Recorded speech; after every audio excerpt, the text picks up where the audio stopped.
Oke, jadi soalnya adalah satu penegakan hukum apa yang harus dilakukan.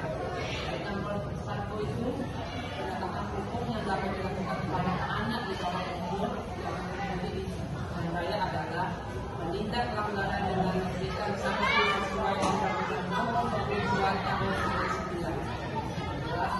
Memberikan hukuman fisik yang tidak terlalu berat seperti puskam atau jangan merokok. Tiga, menyita kendaraan yang kemudian diambil kembali oleh orang lain. Gambar 2. Pemerintah dapat menerapkan peraturan daerah yang melarang pembuangan sampah di sungai, sanksi berupa denda atau hukuman bagi pelanggar ini. Pengawasan rutin seperti melakukan patroli dan pengawasan rutin oleh Satpol PP. Pemerintah dapat memberikan edukasi kepada masyarakat tentang dampak negatif membuang sampah di sungai. Undang-Undang Nomor 32 Tahun 2009 tentang perlindungan dan pengelolaan lingkungan hidup mengatur sanksi bagi pihak yang mencemari lingkungan, termasuk pembuangan sampah di tempat yang dilaksanakan.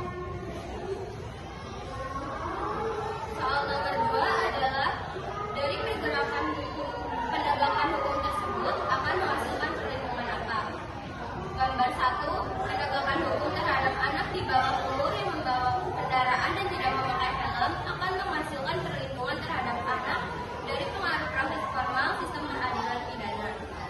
Perlindungan ini disebut diversi, yaitu proses penyelesaian perkara di luar sistem peradilan.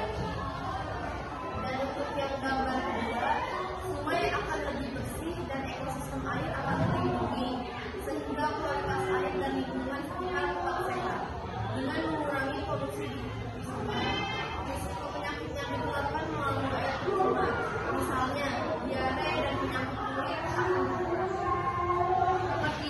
Ketika penegakan hukum tersebut tidak dilaksanakan, kekacauan apa yang akan terjadi? Yang gambar pertama, yang satu, meningkatnya kecelakaan lalu lintas. Anak di bawah umur umumnya belum memiliki keterampilan berkendara yang memadai, sehingga penggunaan motor akan meningkatkan risiko kecelakaan. Yang kedua, meningkatnya angka kriminalitas. Motor dapat digunakan sebagai alat untuk melakukan tindak kriminal.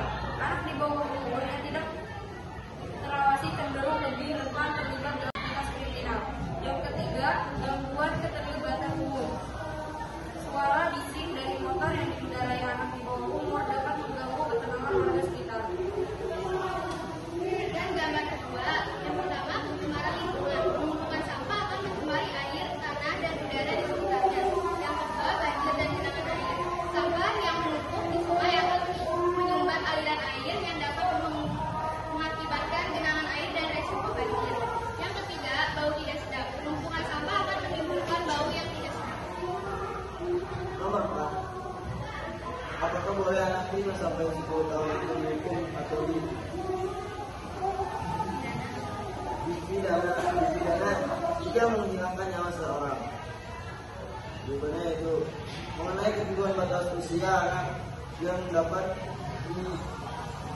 diajukan ke persidangan untuk dapat bertanggung jawab dalam perkara pidana sesuai ketentuan pasal 4 ayat 1 dan pasal 5 UUD 3/1997 telah diubah melalui putusan Mahkamah Konstitusi atau MK dengan putusan nomor 1 PUI 2010 tertanggal 24 Februari 2011.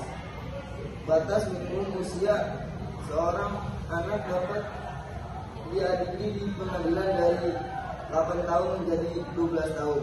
Usia 8 tahun, anak untuk melakukan tanggung jawab hukum pidana sangatlah terlampau rendah.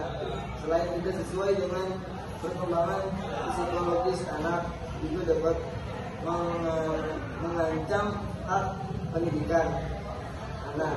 Dan yang paling penting adalah telah melanggar hak konstitusional anak sebagaimana pasal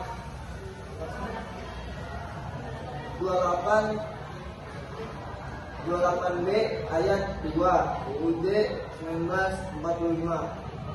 Setiap anak berhak atas kelangsungan hidup, tumbuh dan berkembang serta berhak atas perlindungan dari kekerasan, diskriminasi. Sekian dari kelompok kami, kurang lebihnya mohon maaf. Wassalamualaikum warahmatullahi